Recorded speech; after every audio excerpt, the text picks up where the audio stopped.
जय माँ विंध्यवासिनी। आप सभी के इष्ट देव माता पिता सबको कोट कोट प्रणाम है। अगहन मास में पहला रविवार से व्रत की शुरुआत करें। रविवार सूर्य देवता की पूजा का वार है। जीवन में सुख समृद्धि, धन संपत्ति, शत्रुओं से सुरक्षा और स्वास्थ्य सुख के लिए रविवार का व्रत सर्वश्रेष्ठ है। रविवार का व्रत करने व कथा सुनने से मनुष्य की सभी मनोकामनाएं पूरी होती है। मान सम्मान, धन यश तथा उत्तम स्वास्थ्य मिलता है। सूर्य देव का व्रत अगहन मास के रविवार से शुरू करें। 108 या 51 रविवारों का व्रत करें। इसके बाद उद्यापन करें।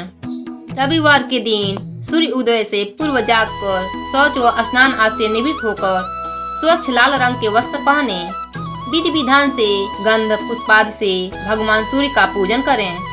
24 बार गायत्री जाप करें।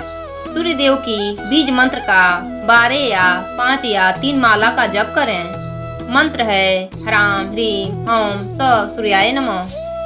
सूर्य देव को जल में लाल चंदन, अक्षत, लाल पुष्प और दूबा मिलाकर 3 बार में अर्घ्य दें।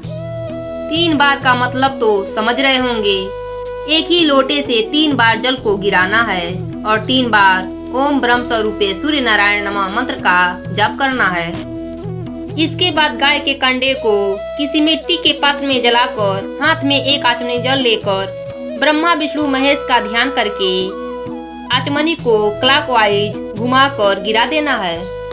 गुड़, घी, धूप को 3 बार सूर्य के किसी भी मंत्र को बोलकर स्वाहा स्वाहा कहकर डाल दीजिए। इसके बाद कथा सुनिए और आरती कीजिए। भोजन में गेहूं की रोटी, दलिया, दूध, दही, घी और चीनी खाएं और ध्यान दें कि इस दिन अदरक भूलकर भी न खाएं। रविवार व्रत के दिन अदरक का सेवन नहीं किया जाता है। रविवार व्रत कथा। प्राचीन काल में एक बुढ़िया माई रहती थी। वह नियमित रूप से रविवार का व्रत करती। रविवार के दिन सूर्य उदय से पहले उठकर आंगन को गोबर से लीपकर स्वच्छ करती। स्नान आदि से निवृत्त होकर सूर्य भगवान की विधिवत पूजा करती, व्रत कथा सुनती और भगवान को भोग लगाकर दिन में 1 बार भोजन करती थीं। सूर्य भगवान की कृपा से बूढ़ी माँ को किसी प्रकार का चिंता नहीं था। धीरे धीरे उनका घर धन धान से भर रहा था और सूर्य देव की कृपा से वह हमेशा स्वस्थ रहती थी। उस बूढ़ी माता को सुखी देखकर उनकी पड़ोसन उनसे जलने लगी। बूढ़ी माता के पास गाय नहीं थी, इसलिए वह अपने पड़ोसन के घर से गोबर लाती थी। एक दिन उनकी पड़ोसन अपने गाय को घर के भीतर बांधना शुरू कर दिया। इससे बूढ़ी माता को गोबर नहीं मिला और वो आंगन न लिप सकी। आंगन न लिप पाने के कारण बूढ़ी माता ने भगवान सूर्य की पूजा भी न कर सकी और भोजन भी नहीं बनाया तो भूख कैसे लगाती। रात होने पर बूढ़ी माता भूखी प्यासी ही सो गईं। सपने में सूर्य भगवान ने दर्शन दिया और भोग न लगाने का कारण पूछा तो बूढ़ी माता ने भगवान सूर्य देव से क्षमा मांगी और बताया कि गोबर ना मिलने से वह आज घर भी नहीं लिपी और पूजा भी नहीं की और भोग भी नहीं बनाया। इस पर सूर्य देव ने कहा, बूढ़ी माता, मैं आपकी पूजा से प्रसन्न हूँ और मैं आपको एक गाय वरदान में देता हूँ। प्रातः काल सूर्य उदय से पूर्व उस बूढ़ी माता की आंख खुली तो वह अपने घर के आंगन में सुंदर गाय और बछड़े को देखकर बहुत खुश हुई। गाय को आंगन में बांधकर उन्होंने जल्दी से चारा लाया और खिलाया। जब पड़ोसन ने गाय और बछड़े को देखा तो उसकी आंखें फटी की फटी रह गई और वह और जलने लगी। तभी गाय ने सोने का गोबर किया। गोबर देखते ही पड़ोसन हैरान हो गई। उसने तुरंत अपने गाय के गोबर से बदलकर सोने वाला गोबर अपने घर ला दी। अब यही कार्य रोज करने लगी। सूर्य उदय से पहले उठकर गोबर बदलकर सोने का गोबर अपने घर ला देती। सोने के गोबर से पड़ोसन धनी होने लगी। बूढ़ी माता को सोने के गोबर के बारे में कुछ भी पता नहीं था। बूढ़ी माता हमेशा की तरह रविवार का व्रत करती, पूजा करती, कथा सुनती।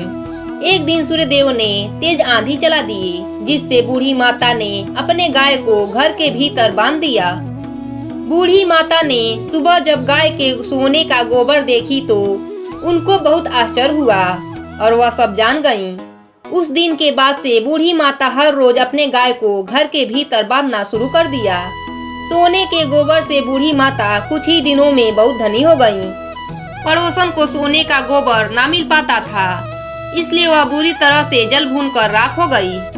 वह अपने पति को समझा बुझाकर उसे नगर के राजा के पास भेज दिया। राजा को जब ज्ञात हुआ कि गाय सोने का गोबर देती है तो वह अपने सिपाहियों को आदेश दिया कि बूढ़ी माता के घर से गाय और बछड़े को तुरंत लाया जाए। गाय और बछड़ा राजमहल में आ गए। राजा ने सुंदर गाय को देखकर बहुत खुश हुआ। सुबह जब राजा ने सोने का गोबर देखा तो उसके आश्चर्य का ठिकाना न रहा। उधर बूढ़ी माता भूखी प्यासी सूर्यदेव से प्रार्थना कर रही थीं। सूर्यदेव इस तरह बूढ़ी माता को प्रार्थना करते देख उस पर बहुत करुणा आई।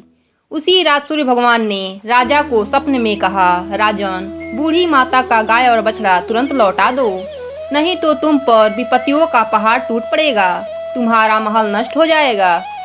सूर्य भगवान के स्वप्न से बुरी तरह भयभीत राजा ने प्रातः उठते ही गाय और बछड़ा बूढ़ी माता को लौटा दिया और क्षमा मांगी। राजा ने पड़ोसन और उसके पति को उनकी इस दुष्टता के लिए दंड भी दिया।